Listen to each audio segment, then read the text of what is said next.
پھر کیا ہوگا کہ وہ آسمان سے موسلادھار بارش نازل کرے گا اور تمہاری مدد کرے گا مالوں سے بیٹوں سے، اور تمہارے لیے باغات بنا دے گا اور نہریں جاری کر دے گا۔ تو یہ ساری چیزیں استغفار سے نصیب ہوتی ہیں، مال بھی ملتا ہے، بیٹے بھی ملتے ہیں، بارشیں بھی بر وقت برستی ہیں اور نہریں بھی جاری ہوتی ہیں اور اموال کی کثرت بھی نصیب ہوتی ہے۔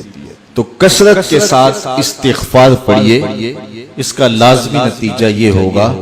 کہ اللہ تعالیٰ مال کی کثرت فرما دے گا، اور مال وہ دے گا جو کثیر بھی ہوگا، حلال بھی ہوگا، طیب بھی ہوگا، اور پاکیزہ بھی ہوگا، اور فراواں بھی ہوگا، اور مبارک بھی ہوگا۔ تو جو مبارک رزق ہوتا ہے وہ مومن کی زندگی کا مقصود ہے۔ دوسری بات،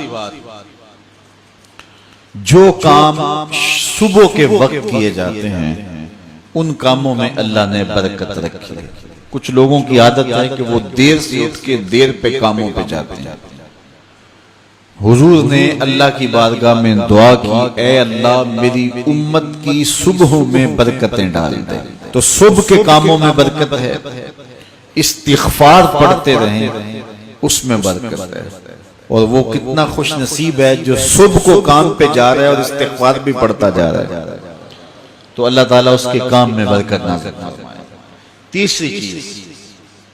جب اللہ تعالیٰ جل شانہ عطا کرے تو اس پر شکر کرے، شکر کرے گا تو اللہ اور زیادہ عطا کرے گا۔ وَلَئِن شَكَرْتُمْ لَأَزِيدَنَّكُمْ، یہ میرے رب کا سچا وعدہ ہے کہ میرے بندو جب تم میرا شکر ادا کرو گے میں اور زیادہ عطا کروں گا۔ کمزور لوگوں کو جب تم نوازتے ہو تو وہ دعائیں دیتے ہیں، تو اس کی دعا کی برکت سے تمہارے رزق میں اضافہ ہو جاتا ہے۔ تو کمزور لوگوں کے ساتھ حسن سلوک کیجئے، اس سے رزق کے اندر برکت نصیب ہو۔ ایک اور ذریعہ ہے رزق کے اضافے کا، اور وہ یہ کہ بعض بات آدمی کسی اور کو بھی اس میں شریک کر لیتا ہے، کمائی وہ نہیں کرتا لیکن اس کو وہ ساتھ اخراجات میں شریک کرتا ہے۔ اس کی ایک عمدہ مثال حضور کے زمانے میں اس طرح پیش آئی کہ ایک صحابی نے حضور کی خدمت میں آ کے شکایت کی کہ حضور کام کاج میں کرتا ہوں اور یہ جو میرا بھائی ہے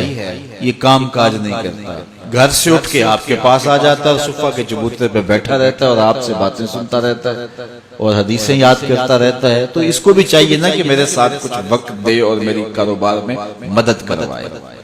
اللہ اکبر۔ تو اس نے حضور سے یہ شکایت کیا کہ اپنے بھائی کی، تو حضور نے ارشاد فرمایا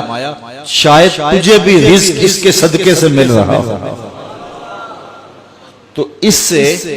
علماء نے ایک بات بیان کی ہے، وہ کہتے ہیں کہ